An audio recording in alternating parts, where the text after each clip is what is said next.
presentation is not going to be super formal. I really want to have a bunch of discussion going on, so if you ever have any questions or comments, especially in the later half of the presentation, that's what we're all going to be here for. Just so you know what's going on, I'm going to run through some of the stuff that you may or may not have seen that we kind of use in the back end to help track and manage the tasks of PPTQs. So the reason why I'm here is because I help manage the big master PPTQ spreadsheet for the Northeast. So if you've seen that, you know that it has a lot of good information for anyone in the Northeast, and I'm going to give you some tips and tricks on how to take advantage of that. And on top of that, we're going to try to go over and address some of all of our concerns about the PPTQ system in general and how we can help make it an awesome thing. So first off, most of us here are little tubes that are probably going to be head judging these PPTQs, but let's not assume everyone knows everything that's going on. So, preliminary to Pro Tour qualifier, it is the new way to get to Pro Tour. We'll get this plugged in. I got to replace my dongle sometime soon. There we go. Yay. All right. One of the big changes for these events is that, to my knowledge, this is the first event for local game stores that have required a Level 2 Plus head judge. Any Advanced or Advanced Plus stores can sanction these events once per season. And they are not exclusively, but typically held in the local game store itself. So it's something that you're going to be able to participate in your own backyard. It's not something that you typically have to travel to as a player. So I just want to kind of set the tone for the whole presentation and share kind of one of my core life lessons. I personally feel like the state of the PPTQ is good. I come at it from an optimistic perspective, and by that, I don't mean I see that left glass as being half full. I realize that we have a class and we have an opportunity to fill it up. That's what being optimistic means to me. So I think that's a good way to look at the new system. There's a bunch of opportunities, there's a bunch of challenges, and it's our job to make it the best of it. So stats. A lot of the stats that I have are voluntarily reported, so they are interpreted and or made up in cases. So don't expect them to be 100% accurate. Don't quote these as thoroughly researched objections. We do have a fair amount of data, but it is, I don't have access to any of the word reporting or anything like that. So I'm not dealing with anything that's truly complete. But from what I do have, I can say we run approximately 150 events per season. So we have 150 people qualified for our regional Pro Tour qualifiers just in the Northeast. We're going into, I believe, our 5th season. I need to double check that. It seems like our average event is somewhere around the 32 player mark. There are some PPTQs that are getting much bigger. I've judged multiple that are around the 60 player mark. That seems slightly above average, and I've heard tales of 100 player PPTQs, but they don't generally get any larger than that. I have not heard any tales of 200, 250 on player events. So that means we have roughly 4,000 participants in PPTQs throughout any season. So that is a pretty significant number, though you'll probably notice that that will dwarf compared to how many players are playing in your FNMs and other regular events. A major store will probably serve that many number of players in one season themselves. It seems like most stores are using their L2s, so lots of L2s are repeat head judges at their events, and it's generally, it's roughly a third, one judge has done all of them, a third has been split between 2 people, and then the kind of interesting thing is after that, it's really kind of a scatter plot. There's not a lot of people that just have one regular guy and occasional one or two other people filling in. It's either a regular judge who's doing it every time, or from some other larger stores. Historically, a lot of the ones that were running the old PTQs actually use a different judge every single season, and it seems like a very purpose thing that a lot of TOs are doing. So they're using, so the small stores are using PPTQs as an opportunity to interact and improve the relationship with one head judge, whereas more experienced stores are using it as an opportunity to really network with the judge community. All right, so I'm going to bring us over to our spreadsheet. The things that it's really good at is it helps find PPTQs in your area. It is a theoretically complete list of everything that's happening every season. It gives you great opportunities to network and find new TOs that you may not have worked with before. It gives you opportunities to judge whether you're an L1 or an L2. It highlights potential problems in your area, so it's very good things that you can bring up to your TO's attention, either for the current season or for future seasons. Also, one note for all of you that are doing a lot of PPTQs is this is a good way to get credit for your work. All of the area reps and our illustrious leader, Sean is looking through all of these, and we do have some tools to recognize, hey, this person is working a lot in their local area, and that does come into play, even if you don't have a chance to interact with them personally, as if you were at an equivalent big event. So what it's not. It is not a booking system for head judges. It's not anything that's mandated reporting. Everything in there is optional. I definitely love it when you fill out our forms that we'll go over and get everything pulled out and completed. It just is an awesome feeling to know for sure that everything is covered, but it's not mandated reporting. It's not an official part of the program. And it's not a contract of any kind. So if you're 95% sure that you're going to head judge a PPTQ, you have an agreement with the TO and they realize what's going on, putting your name down to judge a PPTQ is not a guarantee that you're going to ultimately be the person doing it. We're not going to hold you to it if you have another agreement with the TO. So let's just take a quick look. So especially L2 pluses, I love to spam everyone's inboxes all the time. You'll likely see, I push out every season a link to this little head judge form that just has some very, very basic info of just going like, hey, I've been booked for a PPTQ, let's fill out the basic info and just let me know what's going on.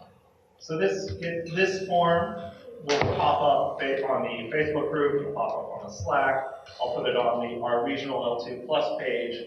Anywhere that L2s are likely to see it, this form will go.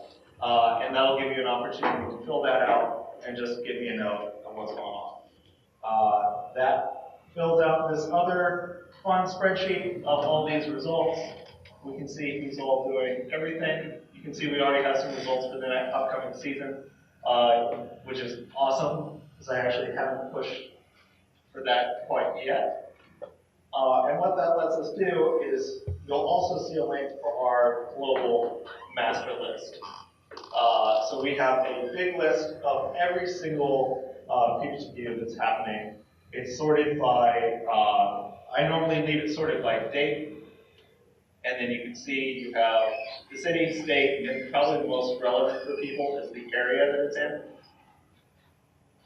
And that lets you very easily get a global view of what's going on. So some quick tips for navigating. Any of these blank boxes are events that we don't know head judging in. So if you see a new store that you might not be familiar with, so let's just take my area, NYC. So I know, in particular, I know this Brooklyn Wasteland Games has actually never run a PPTQ before. So it's not a name that I recognize. I can check one the other sheets and verify. So I know that this is a store. If I want to judge another PPTQ and I happen to be free, in this case on the 21st, this is a store that's probably very receptive to me if I decide to stop by a place in Napa now and start a conversation with the CEO. They're going to be very interested in hearing from you about all of this. If you're in L1 also, you can search for your area, and now you have a contact person about that event, both a TO and a head judge that you can then follow up with. You go like, hey, you need an extra hand, and find yourself more opportunities. The big thing that happens and why we have you fill out the full form going in is it also lets us verify that all of the information that we've pulled off of the Wizard site is correct. It's not uncommon for there to be mistakes or errors in the Wizard Event Reporter stuff that gets published. And also, it's not the most common website that stores tend to think about or check. They tend to be generally concerned with their core website and not realize how many PPTQ grinders actually use the Wizard Event Locator services to find events in their area. So it's another opportunity for us to go, oh, maybe the format was a mistake, maybe the date was put in wrong or something like that. Then we can start a dialogue going, okay, did the judge miscommunicate with the TO and happen to get the wrong date, which is something that definitely needs to get sorted out. Is it an error with on the Wizard side and they're advertising the wrong date or anything like that? It lets us verify all of that information well before we're into the season, which is super, super sweet. I also want to show you one other fun kind of advanced tool. So we'll go to this current season. Say I want to find, I'm curious if there's events in my area that aren't covered. So if you go to this data and filter views, I actually have some preset search terms set up. This will just affect what you're seeing, so it won't actually affect anything on the Google Doc. So I can happen to go through and let's just pick Delaware. And I can see just the events in that area. Typically, these filters are set up to show, in particular, the unfilled events per season. So, let me see. Fortunately, we're pretty far along in this season, so actually we're very good in how many events we have covered. So I can see there's a couple of events that I've not confirmed in certain areas. So if I'm a judge in Western PA, and I can go through here and go, oh yeah, I am free on the 16th. That's not something I can go look into and cover. I have a question. Where's the link? Is there a link to this? This link will be published on basically all of the judge channels. I believe there is a link on the Northeast Judge site, but I will also repost it at the start of every season on the Facebook groups, both the Northeast General site and the L2 Plus site, and it'll also go into the general page of the Slack. We have a shortened link, right? Yeah, it's a shortened link. It'll just be a little hyperlink that you can try to Not like a shortened link with like a memorable name or like judge. I have not generated one. Okay. People may have. Okay, but that's all, maybe not. Yeah. Does the link change each season? No. So the links, all of the links will always be evergreen. So we can bookmark it. Yeah. So if you bookmark it, you're golden. You'll notice down the bottom, there's a bunch of tabs that are every single season. As each season comes up, I just add more tabs, and we keep going from there. Also, if you are an area rep, I believe there's some hidden tabs that you can see with these little locks. So Dan Collins and Joe Kiko were also part of this project. We put in a bunch of work doing very fancy things. So this is just an easy way for us to see a long history of every store in the Northeast at a glance. So it's pretty easy to figure out who's run a PPTQ, who hasn't, who's been head judging it. So if there's ever a conflict at any of these stores, it is a thing that is pretty easy for us to follow up on. Also, if you happen to be curious if there's anything like that that you happen to have questions about, feel free to let us know and we'll look it up, and we will look it up for you. Is anyone else using this in any ways that I'm not thinking about in interesting ways, or any questions about the doc before we move on? Yeah. Do your stores have access to this information as well, or are you getting this determined or is it just purely This, at the moment, this site we are only sharing the link through judge communication channels. It is a publicly accessible link, so if someone does share the link to a TO or something else, it is public, so anyone can view the non-locked screens for the current seasons. What I generally encourage for that sort of thing is if you see a conflict, I feel like that's a good reason to bring it up in conversation with the TOs. Their TOs are very, very often concerned with running their business first, and they don't have the time to go look into all of this documentation that they're using to make our lives easier. So it's a good reason to just give them a call and go, hey, like a situation that happened in New York in this last season. Hey, we have 3 PPTQs in Manhattan that are all standard on the same day. So that prompted some conversations with those stores. Those stores actually contacted their WPN reps, and I believe one of the stores changed the format and one of the stores changed the date.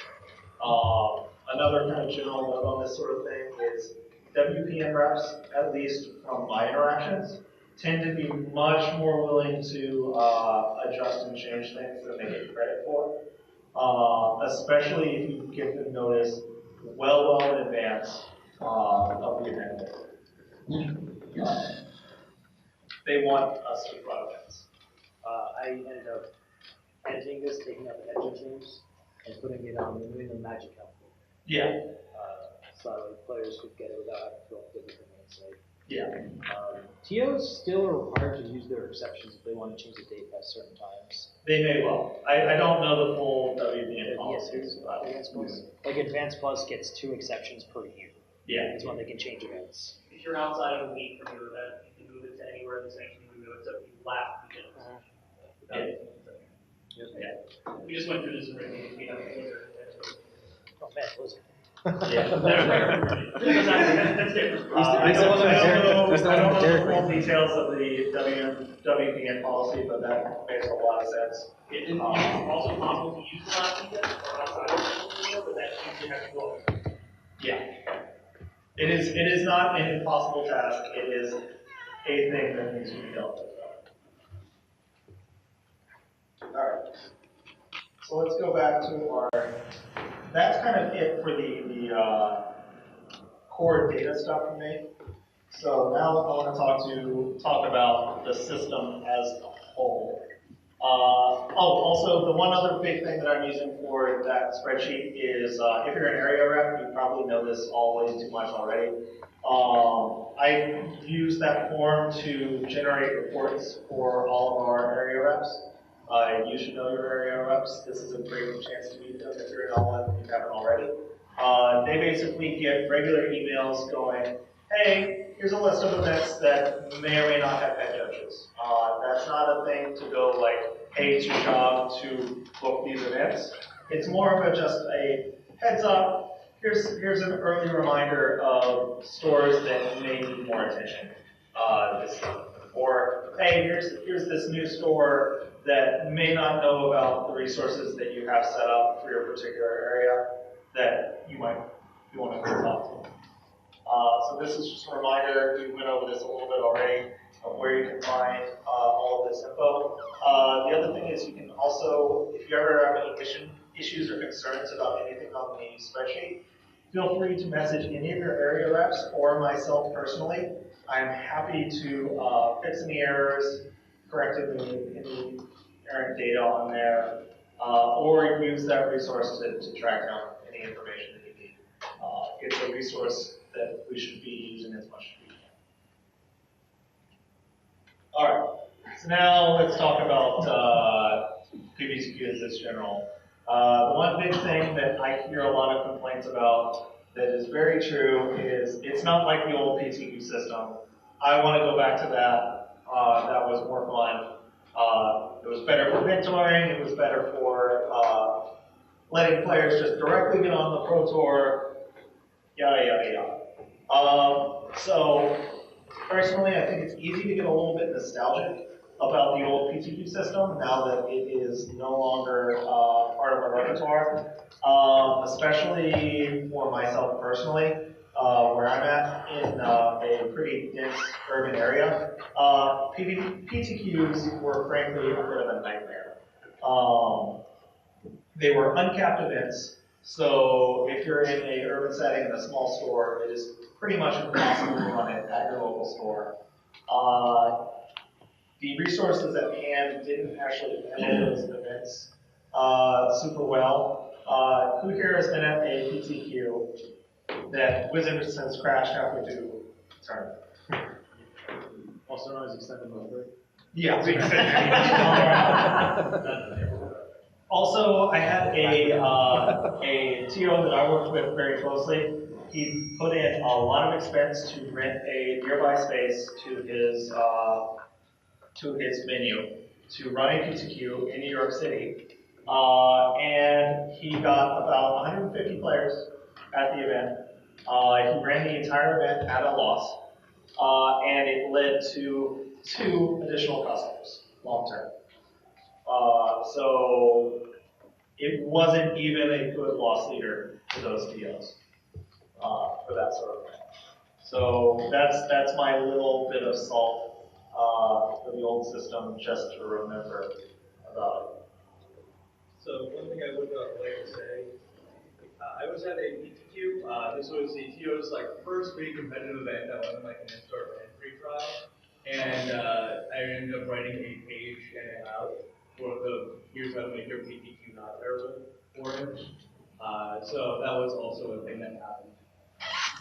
Yeah, and honestly, we'll talk about this a little later. I think that sort of thing is even more important to do for PPTQs, though they are much easier events to run than PTQs. It's also a thing of PTQs only got given to select Advanced Plus organizers, so it just was not a thing that you could run at your local store. If you were near one, it was awesome. You had a 1 day, 1 shot, qualified the Pro Tour, you're done. But it wasn't perfect. All right, so let's go over what I like about PPTQs. So it's given a reason for local game stores to run competitive events. It gets them involved with Craft and Pro Tour. Also, one of the nice hidden gems about the L2 Plus requirement is that it gets small stores that otherwise wouldn't interact with the judge program, dealing with hopefully very experienced, very capable judges who really know how to run events. TOs are very, very often concerned with running their business first, so getting someone who's experienced and very event focused can just show that TO, oh, maybe the way you've been doing it works fine, but if you thought about it in this different way, here's this tips and tricks that now makes your work easier. It's something that they wouldn't have the time to research or develop on their own, but when shown in a better way, in my experience, TOs are happy to take that on and make all of their events better. Also, the flip side of some of the challenges for mentoring is also your L2s get to interact with judges that otherwise would never get out of their local game store. So a lot of us here are clearly passionate about judging, traveling a lot for judging, but there's a lot of judges that are either a store employee or just a local rules guy And getting to spend some time with them is kind of a hidden mentorship opportunity that we wouldn't have without the system. Also, down in your local game store, there's something to be said for, the staff, your player base. It's a safe place that you know what to expect. You can go into and have a nice place to explore competitive magic. Just to play devil's advocate though, when you actually have to travel to a place that isn't your local store, it feels like a competitive environment, whereas if you're in your local store, the one that you play up in and in all the time, it doesn't feel competitive. Yeah, it is a challenge. All of these things are a balancing act. So now I'm going to open it up to everybody. Just a quick reminder. I don't expect anyone things to get too heated, but we are all a judge family, and whether or not we agree with things in the new system, we're all trying to make things better. Yeah. I can start. Yeah. One of the biggest challenges with PPTQs is they often are just large enough for one judge, debatably for two, but that makes it not so financially good for the TO. Yeah. And that provides little to no opportunity for compensated number one trade. Yeah. We will go over that too more. Yeah, that's something that we had talked about when a little while back, is that like I became an O1 during the old PPTQ system, and there are a lot of judges both in this room and at this event that like I wouldn't have networked with, I wouldn't have met TOs, I wouldn't have realized that I like competitive judging and not just doing F&M. I wouldn't have gotten to do like my first GP. Like I feel like there seems to be a lot less events for L1s to get onto because like there's no more PTQ. At least in our region, I've been to a whole lot of player 5Ks. You really just have to compete to get on those select SG slots. So it feels like L1s kind of get choked out of the event scene, unless you like are friends with an L2 who's going to bring you with them to their PPTQ. But then you're not really get a lot of opportunities to expand your mentoring pools. Yeah. And that's one of the big things that I hope that you can use the L2, the whole PPT document to help spread. The main positive I see out of that whole spreadsheet is encouraging people to network. One of the big challenges right now is it is just straight up true that if you are not willing to network as an L1, it will be incredibly difficult for you to get event experience. Very difficult. I think that applies at all levels. You have to Yeah, networking is a huge part of what we do. Right, yeah. A lot of judges are just not acknowledging that unfortunately that is a really important part of it. Yeah. Just a real quick flip side to that though, is that like sometimes you go with a judge to a PPTQ and like what do you honestly, like you go to a 12-man PPTQ, like what are you honestly going to accomplish as the floor judge? Yeah. Like especially if the store is not willing to pay a second judge, the guest experience is great, but sometimes like giving up your day to not get paid and Yeah, a 12-man event is like. I hear you completely, and personally, I don't like when that is the case. I'm gonna go over here, then I'll come to Tom. Okay, so as somebody who runs a ton of PPTQs, I think I've run 30 plus at this point. I feel like in addition, I can count on one hand the number of those that had another judge with me. Outside of a 109-player PPTQ, which is the most miserable event of my life, there's just not a lot of opportunities where I say, here's a 30-player event. I know I can handle that myself. Yeah. I can handle an event up to 45 players pretty comfortably by myself. The issue I have is that also not only on the L1 side, but also from like my perspective as a head judge, even though I know I can improve every day, when a lot of times PPTQs feel very procedural. You go in, you run 6 rounds, you run top 8, you go home. I mean, there's nothing like extravagant usually because most stores have their crap together. So, yeah. Like from a learning perspective for me, I feel like I don't get a whole lot out of PPTQs. They just feel kind of like work. Yeah. Well, and to expand a little on that is that even for the stores that don't have their crap together, for the most part, for those of us who do a lot of PPTQs, how prepared the store is generally isn't that big of a concern. Like, I mean, as long as they have the supplies that we need, we're there to run the event and we're gonna run it well. So, I literally have a kit that I keep in my trunk. So, to play pseudo devil's advocate on Green Amanda, and this is just how it is in Rochester because I'm the only little boy who work up there. What I like to get out of PT candidates, yes, these PPTQs are 30 to 60 players. I can run them solo. But at the same time, I also have 5 to 6 candidates who suddenly realize they have someone who can test them now. So what I like to lead with is, look, most likely the TO at the store doesn't want to pay. That's fair. They don't want to pay whoever they need. I like to invite them to come and get the experience, and then let them leave at their leisure. Like, if they're not getting paid, they just want the experience of judging an event and being part of it, they don't have to stay for top 8. They don't have to stay for the last round when 20% of my event is already swapped. If they want to get experience doing deck checks, taking a couple board calls and shadowing, I let them go at their leisure because they're not getting paid anyway. That way they get the most value out of the experience that they want. Yeah, and John said it. So this, here with Tom saying what other folks were saying, well, I agree that if you PPTQ solo, you're not going to learn as much. But bringing a level of judgment you mentor them is going to change the whole experience. It's going to be a significant, that is for me, the reason I do a PPTQ. And I just tell you that the cost of having to run your PPTQ is have to hire one judge. And TOs have a lot of levers they can pull to make the event work for them. And if they don't want to hire one judge, that's fine. That's their choice. But that is part of what I need from them to hire the market. I think that those judges have some leverage here to say that you want to build a farm. You want to make sure when I do judging, you still have judges. It's an investment for you. It'll be a better run event. And that's what takes me to leave my house that day. Yeah. I guess I need to change my compensation package for this upcoming season to include must have a level 1 for standby.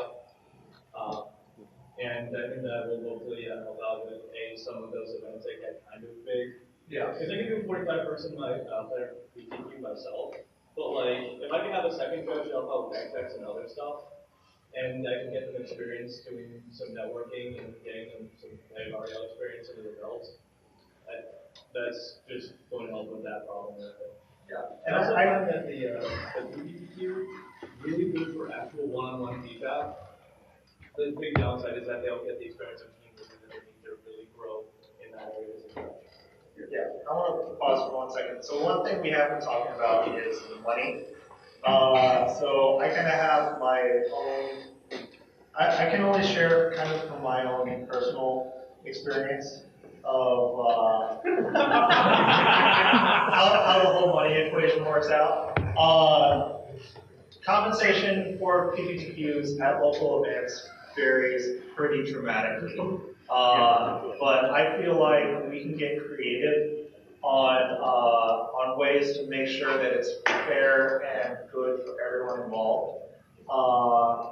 For me, I've taken a wide range of compensation for the event. I'm just going to put myself out there. I've taken as little as $75 store credit for an event. I've taken as much as $150 cash plus a rental car to run another event. It scales for every single PPTQ, and each kind of little negotiation is different. The big car? What? Even car? It was a zip car rental, so I got reimbursed for that rental cost to attend that event. It's going to vary per TO, and it's going to vary depending on what their business model is, how they're pricing it, what the individual TO's break-even point is, and what they want to do for the event. Personally, I'm always thinking about if the TO is going to break even on this event, at least, if not making some money. Because if they are unintentionally losing money on that event, that's a pretty big problem, and that's going to be a problem. If it's not right now, it'll be a problem down the line for their kind of liability. If that's something, it's not something that I have to be concerned about, but it is something that I keep in mind when I'm negotiating. Tom, real quick. So I guess on the flip side of that, I have a TO in Syracuse who I feel offered me too much because I travel and everything. What, and this can be an open discussion, what is the moral line between knowing you're making enough and making sure that the store isn't hurting themselves at your expense? Yeah. For me, so this kind of is also where I'm asking more, is make sure you're adding value to that event. If you feel like they are compensating you too much, maybe start the discussion of, hey, rather than paying me this much, how about you pay me slightly less and pay this L1 to come along with me? So you're still getting your package judge staff for that budget, but you now have an opportunity to mentor and you have an L1 who's getting paid and compensated for the event. Also realize if you're in the discussion for a TO on the low side, figure out ways to basically define the extra value that you're bringing to the event. So if you're traveling for a PPTQ and you need to ask for extra compensation to pay for your travel, be willing to use your network. Say like, yeah, I need to pay for a car to come to this, but I can at least get you 2 or 3 players that I can travel along with you and get you extra money. Hey, I have this network of judges, I have this network of players that I'm familiar with. You can use, hey, I'll invite players in my local area as a selling point for your PPTQ course. John? So Chase, I think I have to disagree with you on it being the job of the judge to make sure that the PPTQ is profitable. The local game stores know how to run their local game store, and they have, like I said, they get set entry fee, they get prizes, they do marketing. You are just one of the whole system, and if they decide that long term that PPTQ is not good for their business, they shouldn't run it. Yeah. And not every store that cracks straight to playing the pre-release should run PPTQs and they'll be profitable for their business. That's okay. I don't think we should balance that on the backs of the judges to take the profit. Yeah, and I agree that it's not our job. Where I think it really matters is if you're talking with a TO and they go, hey, how much do you want for this event? Give me a number. It's very good to be willing to do the math and figure that out. Because if I'm going to my local game store that's running a very small PPTQ that has a very limited capacity and I ask for $200, that's going to mean their event loses money. That isn't my problem if the TO is going to pay that. But I do know that if I quote that and I want to work that event, the TO is probably going to say no. You're welcome to pose the question. So I don't think it's not our job. Like it's the store's job to work out their finances. It should be our concern. Like because if that store is going to lose money on every PPTQ you judge for them, and you know it's partly because of the compensation you're taking, eventually the store is either going to stop running them so they lose that opportunity, or they're going to lose business. Like more stores being open means more people are playing Magic, means more opportunities for players, and as a result, more opportunities for groups. So maybe not our job, not our responsibility, but it should be on structure. Yeah. So just from the player side of PPTQs, I'm actually testing today, so I have no idea your guys' side. But sometimes as a player, you'll go to a 12, 13, 14-man event, and there will be prizes that are ridiculous. There will be prizes that should be for a 50-man event. And then you go to an 11, 12, 13-man event, and first place gets like $30 store credit. And you try to figure out how. And so that's because the store has to pay you guys. So if the store doesn't take in enough money and they accept $200, that drastically reduces what they can pay to their players, and then that reduces who wants to come back to their store. And that really hurts the store. So it might not be your job to figure out how much the store can pay you, but the store needs to be able to add players, otherwise it defeats the purpose of running an event. Your original question, Tom, was where is the law? And I think Chase's prior slide, the one that had made the point about doing math, I think that's it right there. Is if you can know basically how much they're paying you and how much your other costs, how many players you're going to get, you have some kind of estimation of how many players you can get these things, given you're the only one that lives in Rochester, and if those numbers don't line up, then I think that's, you've got line across. I think you should speak up. You should at least let them know where you're coming from and what your experience is, because they may not know how many players will show, how many players to expect. They may have like a hugely inflated value. It might be something like the old PPTQs will get as many players. Yeah, and And this wasn't an issue for one of my LGSs. I have two LGSs that are capable of writing PPTQs in Rochester. This is for something that was out before. and also to kind of address the player side of things, because of the L2 requirement, running very, very small PPTQs is a nightmare for TOs. Like from the back-to-back math that I've done, it is frankly a nightmare to run a PPTQ under 24 players. And really it's difficult to break even under 32.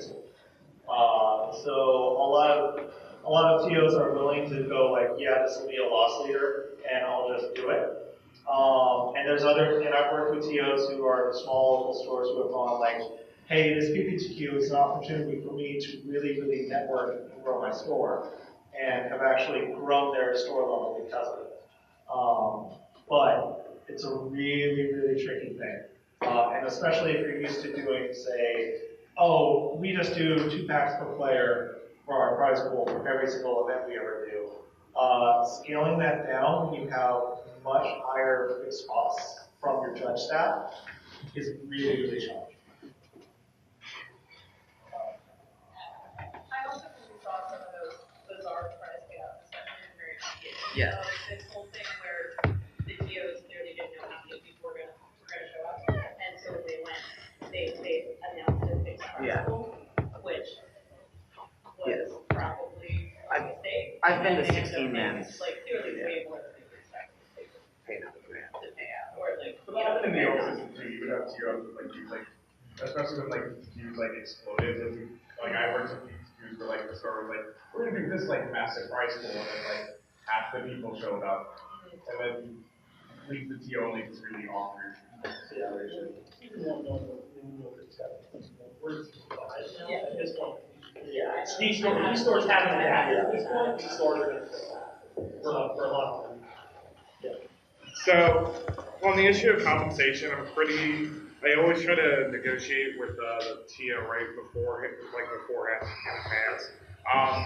In terms of accepting less based upon attendance, I've only done that once because of a 9-player sealed PPTQ, which was the most miserable event I've ever run in my life. 4 rounds comes to a draft.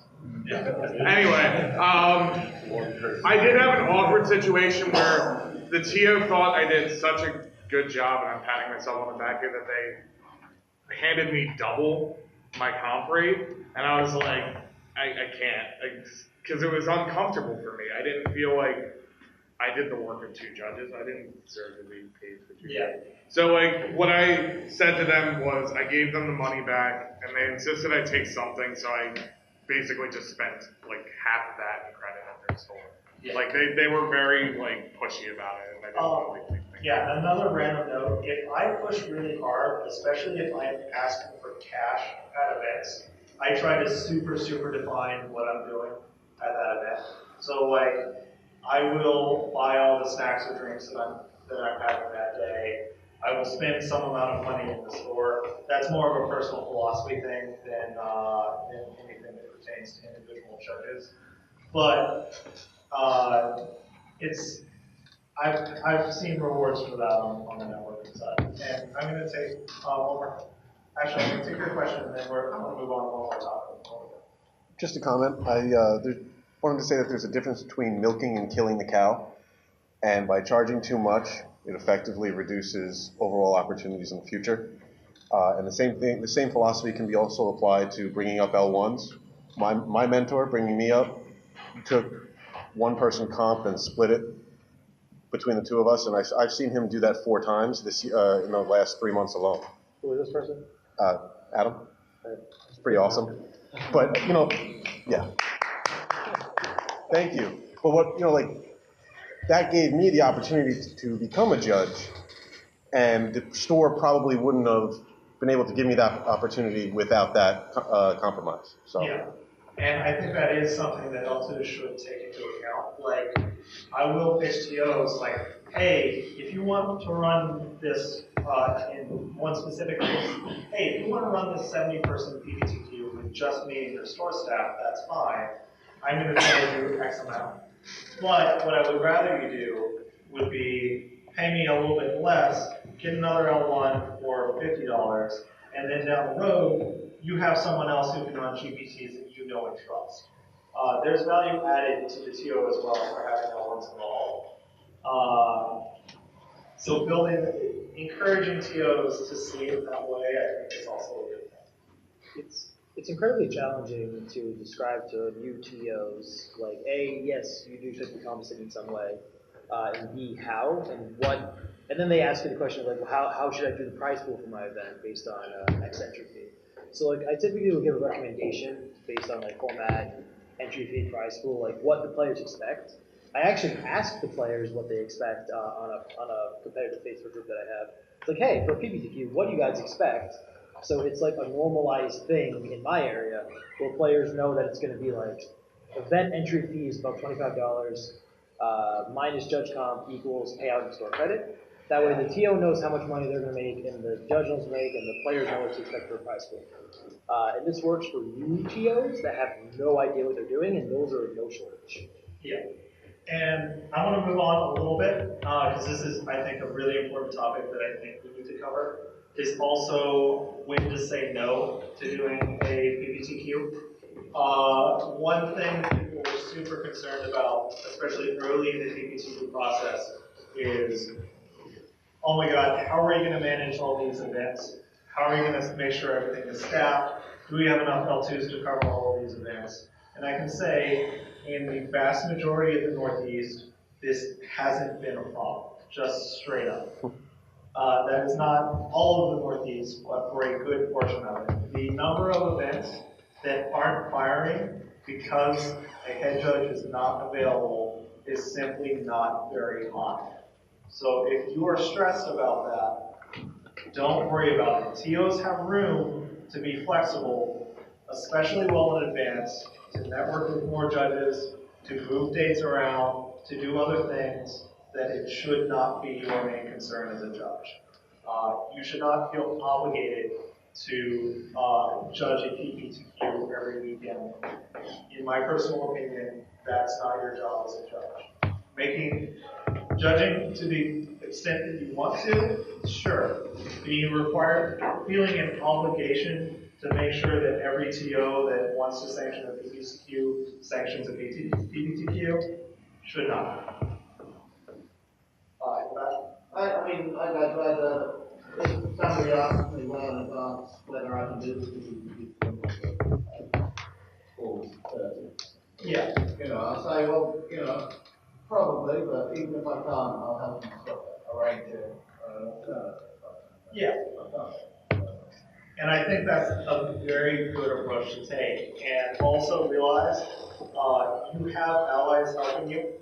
You have area reps in your area. We have communication forums for both level 1 and level 2 judges. If you get on and use the tools at your disposal, you'll be surprised. Especially, you never know, like, oh, there's a traveling L2 who happens to be back at home that weekend that can help cover it, or is traveling en route to a GP or something else that may be able to cover the event that you may not expect. So even if you are the level 2 in your area, there are more options. And having a work-life balance is a thing that I feel like you should respect yourself with. And it's kind of even more important if you're one of the few level 2s. Because if you're one of the few level 2s and you burn out, you work all the events you can, then you get just fed up and quit. Now there's no level 2s. So that's not a good thing in the end. Yeah. I don't want to make some players sad if I can't do the event. Because I've done 3 in a row, this other star has one and no one else wants to do it. Like, so that's when I love to remind stores that they can run competitive events that aren't PPTQs. I've had actually a lot of success running 4-round competitive Swiss events. So prizes pay out on just on your record. They have a larger event entry fee. They have a very large payout, And it's a very predictable, easy thing for players to do, especially if you say, want to run something on like a Thursday night for competitive event. Especially if TOs are willing to do that somewhat regularly, they can be awesome. And they can solve they can fill in some of the gaps where GPTs aren't as attractive. Yes, we're about time. To add on to that, I've actually been communicating with some stores in my local area about needing competitive level experience or level 1 judges at least, not getting level 1s on the PPTQs. So I have 2 stores that actually I've convinced them to run PPTQs weekly, and I staff them the event for them with a level 1 that I know is competent, or they'll have a level 1 with me for a PPTQ and then introduce them to TO and hand them off for the GPT. That way you're getting the competitive events in the area as well. They're not constantly looking at the level 2, and you're giving level 1's experience in the area as well. Yeah. And my only reminder is that it doesn't make sense for a store to run a GPT just because of either timing or how much the players actually want to play them. You can run alternative competitive events that people do really turn out for. So thank you very much. I hope you got something out of it.